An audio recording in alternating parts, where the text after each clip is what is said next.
Bueno, pues mi nombre es Carlos, soy ahora el responsable de Sedana Medical, la empresa que lleva la sedación inhalatoria en España. Soy enfermero, he estado trabajando 6 años en una UCI de cirugía cardíaca en Alemania, que fue donde conocí lo de la sedación inhalatoria. Las indicaciones que teníamos en nuestra unidad eran en pacientes que necesitasen sedación más de 48 horas, pacientes en ECMO, pacientes tras una reanimación cardiopulmonar, y por las propiedades cardioprotectoras que tienen también los gases, también lo empleábamos pues eso, en pacientes que hubieran recibido un bypass complejo o algún stent. Cuando hablamos de sedación inhalatoria, lo primero de todo, se llama Anaconda, y la terapia se llama Anaconda por el filtro esto es el Anaconda. Es un acrónimo del inglés que viene de ana, de anestésico, con de conservación, y de aparato de conservación anestésica, es decir, la máquina de anestesia en pequeñito, es esto, ¿vale? Nosotros podemos emplear, o cuando hablamos de sedación inhalatoria vamos a hablar de dos tipos de gases. Uno es el sevoflurano, que es lo que se emplea en el 100% prácticamente de los quirófanos en España, y el otro gas que podríamos emplear sería el isoflurano. Ventajas que tienen los gases, ¿por qué emplear los gases? La ventaja fundamental que tienen básicamente son, primero, el tiempo de vida media que tienen. El tiempo de vida media que tienen los gases es muy corto, por tanto, lo pongo, el efecto es rapidísimo, lo quito, el efecto se elimina muy rápido, por lo que eso a mí me proporciona, puedo despertar antes al paciente, puedo programar cuando quiero despertar al paciente. Si mañana por la mañana quiero extubar al paciente, sé que le voy a quitar esto y el paciente se va a despertar. Actúan otros receptores también distintos a donde actúa la sedación endovenosa, por tanto no crea tolerancia. Y eso es algo también que en pacientes, por ejemplo, como los que hemos tenido COVID, que sí que es verdad que se ha empleado bastante en Valencia, pacientes que se han cronificado, que han estado 2 o 3 semanas, que eran muy difíciles de sedar, donde tenías que estar añadiendo muchísimos fármacos para poder mantener al paciente, pues esto te servía para poder mantener, porque no crea tolerancia, y al actuar en otros receptores podías mantener al paciente totalmente sedado durante las 2 o 3 semanas o lo que necesitase. La otra ventaja que tiene es la metabolización. En el caso del sebo, la metabolización es prácticamente pulmonar, el 95% de la metabolización es a través del pulmón, un 3% hepático, un 2% renal. Ese 2% renal es lo que a nosotros nos limita y es lo que recomendamos, que las sedaciones con sevoflurano no sean más prolongadas de 10-12 días, por el tema de la metabolización que tiene, del flúor que tiene en su composición el sebo. El flúor, cuando nosotros tenemos un acúmulo de flúor en el riñón, al final lo que hacemos es taponar el riñón y que empiece a fallarnos. Lo que veríamos cuando tuviéramos puesto este tipo de sedación, si viésemos que el riñón empieza a fallarnos, lo veríamos traducido con hipernatremia o con una especie de diabetes insípida, sería lo que desarrollarían los pacientes.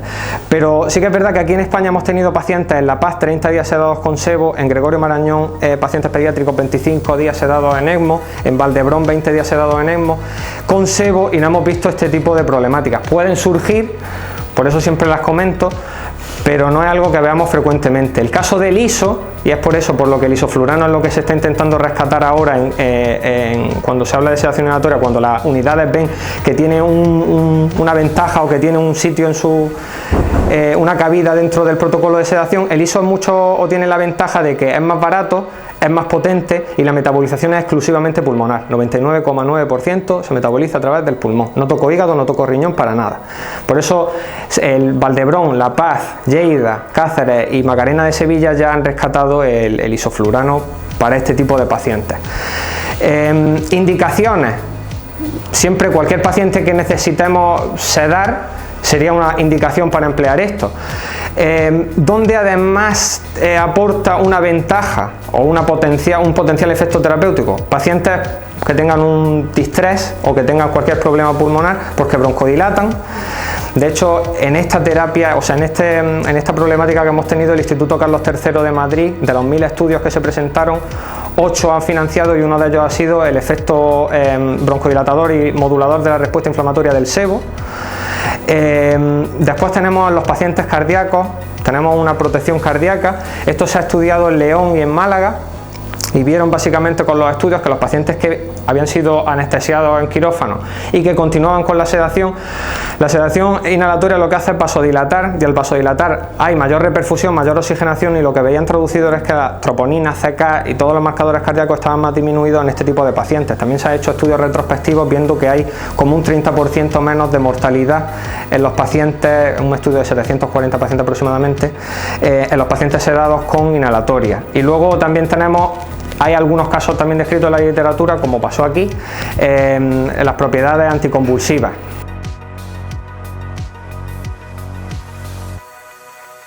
El montaje de todo esto. El sevoflurano puede venir en distintas marcas comerciales.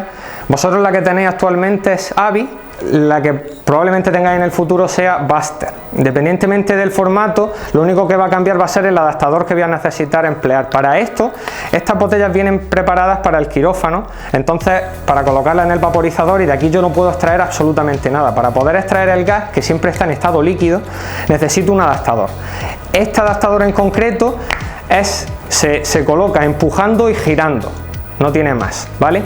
Lleva una válvula antifuga, luego cuando yo coloco el adaptador no tengo que estar quitándolo y poniéndolo, sino que si lo dejo así, de aquí no sale absolutamente nada, ¿vale? De hecho, recomendamos no estar quitándolo y poniéndolo porque este plástico no viene preparado para estar siendo manipulado todo el rato, y cuando quitas y pones, este plástico al final lo que hace es dilatarse y al final lo que conseguimos es tener fugas, ¿vale? Una vez que tuviésemos esto colocado, tenemos unas jeringas especiales. Las jeringas son especiales porque el gas, si cargaseis el sebo o el ISO, cualquier gas, en las jeringas que tenéis vosotros, esas jeringas son porosas. El gas escaparía de ahí y os encontraríais que a la hora, a las 2 horas vendríais y habéis cargado 50 mililitros y sin haberle dado nada al paciente quizá os encontraríais 40, porque se habría ido evaporando. Estas jeringas son un pelín más finas, por eso necesitamos programar la bomba. Esta bomba, por ejemplo, está programada y por eso le hemos puesto la pegatina. Estas son un pelín más finas y por eso las bombas generalmente no las reconocen.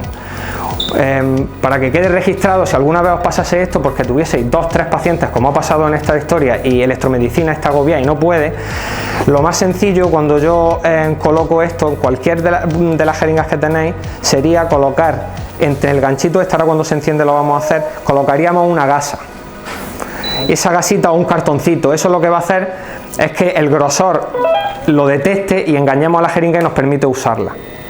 Sería un truquillo para que lo sepáis. O sea, cuando nosotros colocamos la jeringa,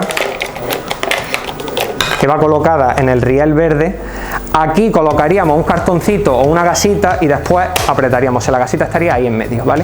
Y esa sería la manera de engañar a la bomba y que la bomba te permitiese emplear esto. Nosotros habríamos cargado la jeringa, que para cargar la jeringa es simple. Las jeringas vienen con un mecanismo de seguridad, que esto no se puede quitar, que te impide la conexión Luer para que nadie vaya a cargar sebo y vaya a pensar que es suero y lo vaya a introducir por la vía endovenosa. O sea, esto es el mecanismo de seguridad que solamente encaja con las conexiones que tenemos nosotros, ¿vale? Simplemente es enroscar, cargar 50 mililitros y desenroscar. Yo recomiendo que una vez que tenemos la jeringa llena, para desenroscar, podéis desenroscar así, así o así. Lo que yo recomiendo es desenroscar siempre en horizontal, porque primero, si desenrosco así, la presión va a hacer que el émbolo tire. Cuando yo pongo aquí, igualo las presiones, ya el émbolo no te va a tirar, y si hay algún residuo, si yo lo tengo aquí, alguna gotita va a caer. Sin embargo, si la tengo así, no, ¿vale? Entonces yo recomiendo siempre desenroscar así. Una vez que la tuviésemos cargada, le colocaríamos su tapón. Que he de deciros que la jeringa, el sebo no es fotosensible, simplemente viene así porque es un gas en estado líquido y si le diese el sol tendería a evaporarse, por eso viene así. Pero la jeringa, el fármaco puede permanecer fuera de la jeringa cargado durante 5 días, para que lo sepáis. Si tenéis un turno en el que fuera una velocidad excesiva, ya desde entrada podéis calcular cuánto os va a hacer falta, la podéis cargar y lo podéis dejar preparado. Nosotros colocaríamos ya la jeringa en nuestra bomba, ¿vale? Eso por un lado. Este sería el otro formato, que simplemente es abierto y que el tapón en el adaptador es a rosca. Ya está, esa es la diferencia, en el que ese va presionado y aquí no. Lo siguiente, una vez que tuviésemos la jeringa, sería el filtro anaconda. Nosotros nos vamos a encontrar al paciente, generalmente lo encontráis así, ¿vale? Este filtro iría colocado, si quisiésemos dejar esto aquí en medio, si quisiésemos quitarlo por tener menos espacio muerto, vendría colocado directamente aquí, ¿vale? Esto tiene un espacio muerto de 46 mililitros y medio. Y es uno de los hándicaps que tenemos en determinados pacientes donde la PCO2 es muy grande. Independientemente de esto, el filtro lo que va a hacer, nosotros lo que tenemos es la línea de infusión roja que va con la jeringa roja, ¿vale? Esta línea de infusión tiene aquí un filtro que te permite solamente unidireccional, que te permite solamente la entrada del gas, no te permite la salida. Por tanto, si esto está purgado y tengo que cambiar la jeringa, no tenéis que andar pinzando, de aquí no sale nada. O sea, es desenroscar y conectar de nuevo, no hay que pinzar esto nunca. Colocaríamos el filtro, quitaríamos el taponcillo y esto va a rosca exactamente igual, ¿vale? Las propiedades del filtro. Dentro del filtro tenemos tres membranas. Una membrana es un filtro antibacteriano, por tanto el filtro antibacteriano nos lo podríamos ahorrar. Tenemos un humidificador pasivo que no es como los humidificadores pasivos que hay que aportan un 20 o un 30% de humidificación. Este aporta un 89% de humidificación. Y luego arriba lo que tenemos es una membrana de carbono. ¿Qué hace esa membrana? Lo que vendría haciendo sería, el gas vendría en estado líquido por la línea de infusión, llegaría hasta aquí, en esta varilla se vaporizaría, el paciente inhalaría y cuando el paciente exhala, esta membrana, por eso aquí tenéis unas flechitas que indican que esto esté hacia arriba y no así, esta membrana lo que hace es que cuando el gas llega aquí, actúa de techo. Todo lo que el paciente exhala lo retiene aquí, solamente se escapa el CO2 y de todo lo que ha exhalado el paciente, un 10% lo perdemos. El 90% de lo que está exhalando el paciente lo tenemos aquí y lo reutilizamos en la siguiente expiración. Es decir, el 90% del gas está todo el rato pendulando entre el pulmón y el filtro negro, el anaconda, ¿vale? Por eso necesitamos velocidad de infusión tan bajita en comparación con una máquina de anestesia donde metemos y perdemos todo, por ejemplo si fuera de sistema abierto. Una vez que seguimos el 10% ese que hemos perdido junto con el CO2, llegaría al respirador y en el respirador, en todos los respiradores hay una válvula por donde sale el CO2, el salbutamol, el atroben, todo lo que sale el paciente sale por esa válvula. En concreto en este respirador la valvulita la tenéis aquí, ¿vale? Entonces nosotros vamos a tener que tapar eso para no inhalarlo. Lo que vamos a emplear para eso son estas tres cosas. Primero, todo el gas que el paciente exhale lo vamos a captar con este filtro, que está relleno de las mismas bolitas de carbono que tienen las máquinas de anestesia, ¿vale? Exactamente igual, no tiene ciencia ninguna. El anestésico se pega a esas bolitas de carbono y por el culete tiene una membrana por donde permite salir el CO2 limpio ya. O sea que esto sería como el purificador de aire, por así llamarlo, ¿vale? Esto debe de estar en suspensión siempre, porque podríamos ponerlo en el suelo, pero si lo ponemos en el suelo, aunque tiene unas patitas pequeñas, pero lo que vamos a hacer es que no permita la fuga. Si el paciente tiene un volumen tidal medio importante, no va a permitir la fuga, no va a romperse nada, pero lo que vamos a ver traducido es que en las curvas del respirador va a empezar a darnos fallos, porque incluso puede hacer actuar el trigger, el autotrigger saltar por este tema. Entonces, por ello lo que tenemos es una arandela. La arandela básicamente la colocaríamos en cualquier riel que veamos, y esto lo colocaríamos en suspensión dentro, ¿vale? Y ahora para conectar esa valvulita con esto, aquí tenéis unos kits de conexiones donde os vienen, pero básicamente aquí lo que vamos a necesitar es la tubuladura, que un extremo de la tubuladura va a venir al filtro, al fluabsor que se llama, ¿vale?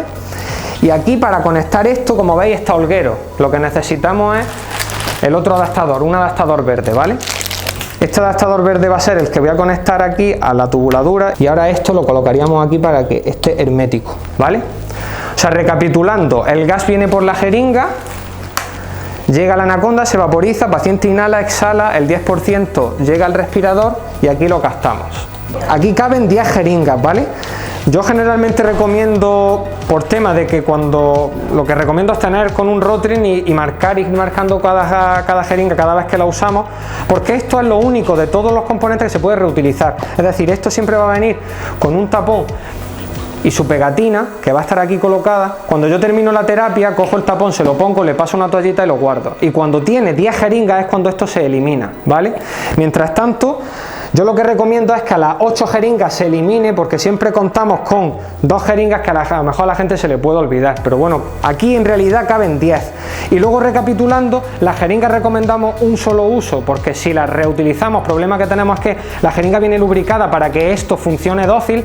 Cuando yo la reutilizo, el émbolo va a estar duro, porque esa lubricación se pierde, y la bomba, cuando tú lo coloques, te puede pitar presión, y eso va a hacer que el paciente, si no te pita al principio, puede ser que durante la terapia te pite.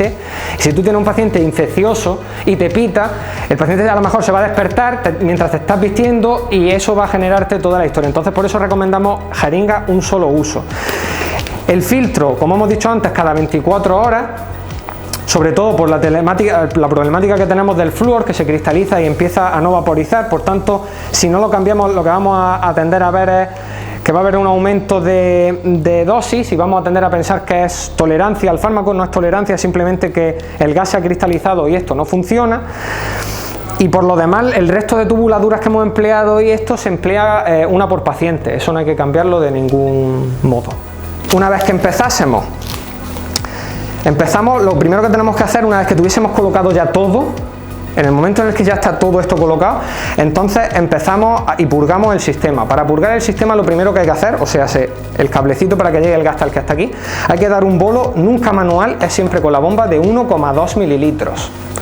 Una vez que hemos dado un bolo de 1,2 mililitros, quiere decir que el gas habrá llegado tal que hasta aquí. Y la terapia siempre se suele comenzar a 5 mililitros hora. Independientemente, estos pacientes deberán de tener un BIS, es lo que recomendamos para manejar. Y luego tendremos ahora al final otro accesorio que yo además os he traído para dejaros aquí, que anteriormente no lo habéis tenido, que es un monitor de gases para controlar la cantidad de gas que el paciente inhala y exhala, ¿vale? Nosotros empezamos a 5 mililitros hora, subimos de mililitro, se recomienda subir de mililitro a mililitro, se puede subir de medio en medio también, pero el efecto no va a ser el mismo. Generalmente lo ves rápido con 1 mililitro arriba, 1 mililitro abajo. Se puede subir y se puede bajar. La ventaja que tienen los gases con respecto a la intravenosa, de cara también al manejo, es que son muy dóciles, o sea, no tenemos ese límite que marcado y esa dosis establecida. ¿Por qué? Porque aquí no influye el peso, no influye el índice de masa corporal, aquí influye la edad. Cuanto más joven es el paciente, más gas demanda. Cuanto mayor es el paciente, menos gas necesita.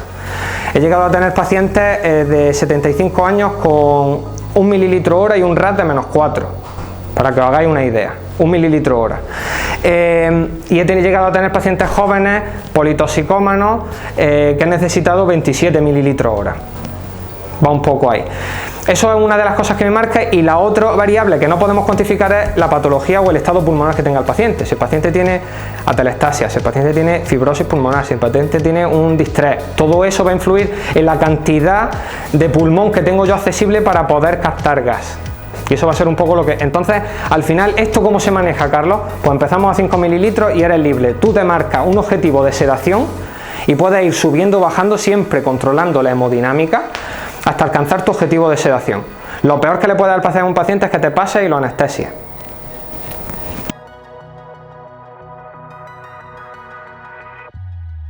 Contraindicaciones. La contraindicación fundamental y absoluta es antecedentes de hipertermia maligna. Cualquier tipo de paciente que haya tenido antecedentes de hipertermia maligna no se le pueden colocar los gases. La segunda contraindicación de la que se hablaba era presión intracraneal alta. Sí que es verdad que todos los estudios que he basado en esto, los gases vasodilatan, al vasodilatar hay mayor flujo y por tanto aumenta la presión intracraneal, es correcto, pero todos los estudios que hay están basados en quirófano, porque hasta ahora los gases no se podían sacar de quirófano. Por tanto, las dosis a las que estábamos hablando son 4, 5, 6 veces mayores. Lo que sí hemos visto ahora en la práctica, en Álava por ejemplo lo han usado en neurocríticos, y en Alemania, en Bochum, tenemos un centro neurocrítico exclusivamente especializado y que usa esto por las ventajas que te da a la hora de hacer ventanas neurológicas rápidas. Hemos visto que el aumento de la ICP es de 1 punto, o sea que generalmente es totalmente... Sí que es verdad que nosotros, y yo como enfermero, recomendaría siempre tener, si es posible, una sonda. Yo no me plantearía el poner esto a libre albedrío, pero si tenemos sonda de ICP es completamente seguro, y lo que hemos visto hasta ahora es que en ningún momento hemos visto elevaciones que te permitan no usarlo, o que no te permitan usarlo, mejor dicho. Y la otra semi-contraindicación sería la humidificación activa. Si yo tuviese humidificación activa aquí detrás, la cascada de agua me estaría mojando el filtro. Por tanto, esto es lo que se pone sin filtro y por eso se le ha metido el humidificador tan potente, precisamente por eso.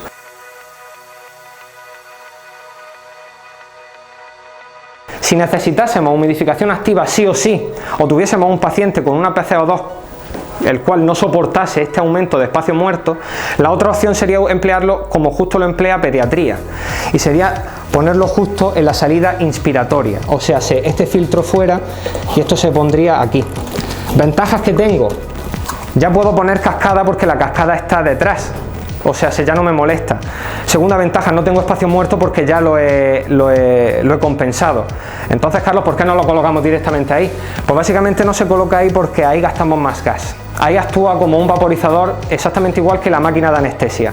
No tenemos ese filtrito que actúa en la expiración y que te recoge el gas. O sea, si la diferencia es que aquí vamos a emplear el doble, el triple de gas que tendríamos empleándolo aquí. Esa va a ser la única diferencia. Pero también se puede usar si necesitamos broncodilatar al paciente y tenemos una PCO2 de 80, como me ha pasado también, pues podemos emplearlo aquí, pero si vemos que no hay forma humana podemos manejarlo ahí también, ¿vale? Esa sería la otra opción.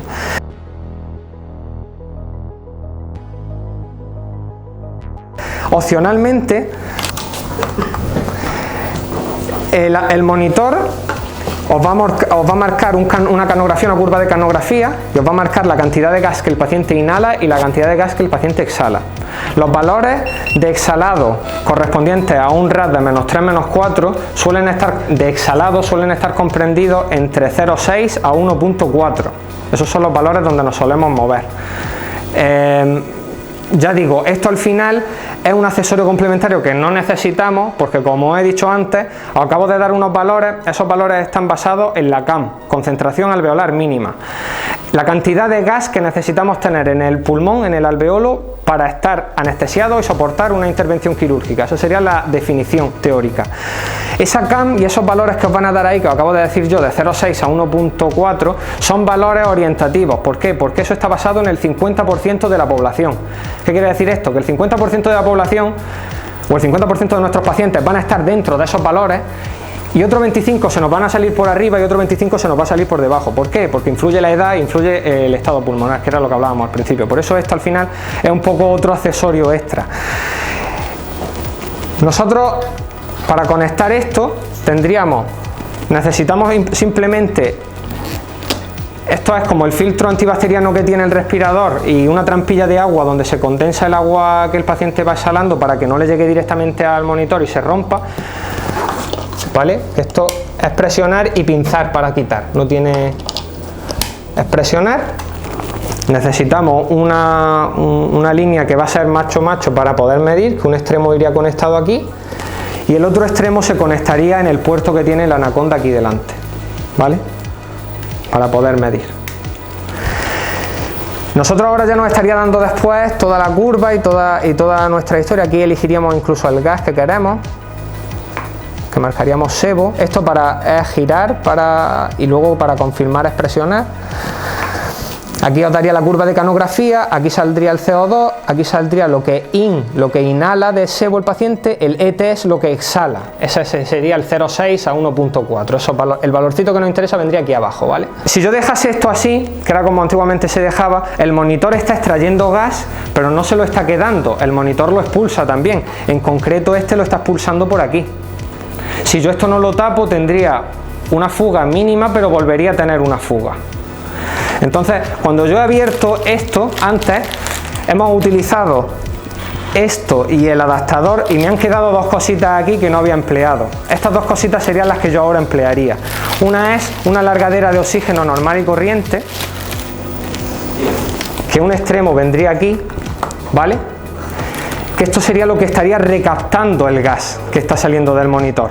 Todo lo que lleve gas hemos dicho que lo tenemos que eliminar aquí. Luego yo esto tengo que engancharlo aquí, de alguna forma, para poder eliminarlo. Y esa es la última piececilla que nos quedaba ahí antes, sería la que necesitaríamos. Esta pieza es una pieza de ni, básicamente, que lo que me permite es poder enganchar para poder extraer todo esto aquí, ¿vale? En el caso de que tuviésemos monitor. Si no tuviésemos monitor, todos estos pasos ya se ahorrarían.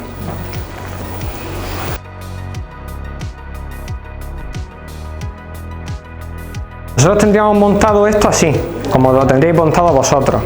tenemos dos opciones. Si tuviésemos un sistema de aspiración cerrado, como ha pasado en estos pacientes, pues eso es lo más sencillo y lo más cómodo, porque yo no tengo que hacer absolutamente nada. De hecho, todo lo que se aspira va al circuito y va fuera. O sea, ahí no hay problema. Cuando yo tengo esto abierto, si yo desconecto de aquí, pues claro, aquí hay un flujo y aquí está saliendo gas, saldría gas por aquí. No es una cantidad en la que no podamos soportar, pero para que no hubiese fuga de ningún tipo, tendríamos que parar la bomba siempre, ¿vale? Yo apagaría la bomba, la pondría en pausa, pero sí que es verdad que aunque yo ponga la bomba en pausa, esto exactamente, aquí yo tengo la varilla vaporizadora, está mojada aún, aquí hay un flujo de aire y aún así va a seguir saliendo. Entonces, al final yo tengo que desconectar donde está el gas aquí, porque también, para que lo sepáis, para cuando despertéis a los pacientes o cuando los transportéis, también se puede transportar con esto. Aquí hay una cantidad de gas acumulado, tarda en cargarse dependiendo un poco de la velocidad, pero una vez que tenemos el sistema cargado, parando la bomba yo tengo 30 minutos de sedación extra aquí. Entonces, yo tengo que desconectar el filtro. La pregunta del millón es: ¿de dónde lo desconecto? ¿De aquí? Para poder aspirar, ¿vale? Porque aquí es donde está el gas. ¿O de aquí atrás? En enfermería tendemos siempre a quitar de delante, y esto es lo que no hay que hacer. ¿Por qué? Porque aquí hay un flujo de aire, aquí hemos dicho que hay gas, y el gas sale hacia afuera, porque me lo está empujando. En cambio, si yo paro la bomba y desconecto de aquí, de detrás, ya no tengo ningún flujo que me empuje. Y si aquí no hay flujo que empuje, aquí esto tiene dentro dos membranitas que no hacen que circule gas. Luego yo ya lo único que tenía que hacer sería parar la bomba y desconectar de atrás. Ya podría aspirar, ¿vale? Es parar de detrás siempre. Para cambiar el filtro,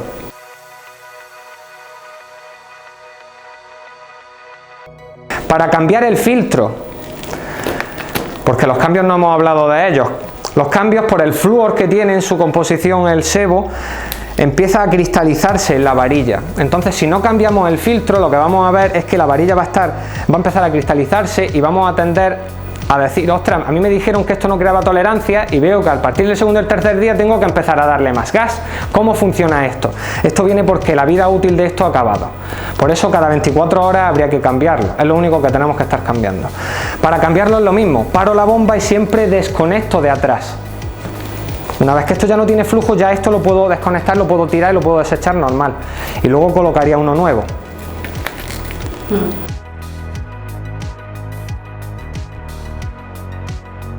El tema de las nebulizaciones, yo me he traído este. El tema de las nebulizaciones, generalmente muchas veces se conecta, algunas unidades del aerogel lo conectan en la rama inspiratoria, otra gente lo conecta aquí, no sé dónde lo colocáis vosotros. Si nosotros lo colocásemos, o más atrás, si nosotros lo colocásemos todo lo atrás que pudiésemos, pasaría exactamente lo mismo que pasa con la modificación activa. Todo lo que vaporizamos se queda aquí y no llega al paciente. Por tanto, cada vez que vaporicemos vamos a tener que tener esto siempre delante, ¿vale? Una vez que tenemos, para hacerlo más y no tener tantos chismes en medio, esto se conectaría tal que así.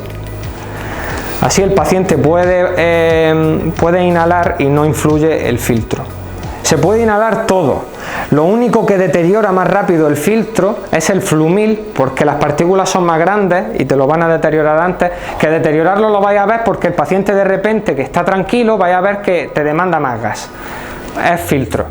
El flumil y la anfotericina B inhalada son los dos fármacos que te pueden deteriorar el filtro por las partículas, no porque interaccione con el gas, porque no hay interacción de ningún tipo, simplemente por logística, por así decirlo, ¿vale?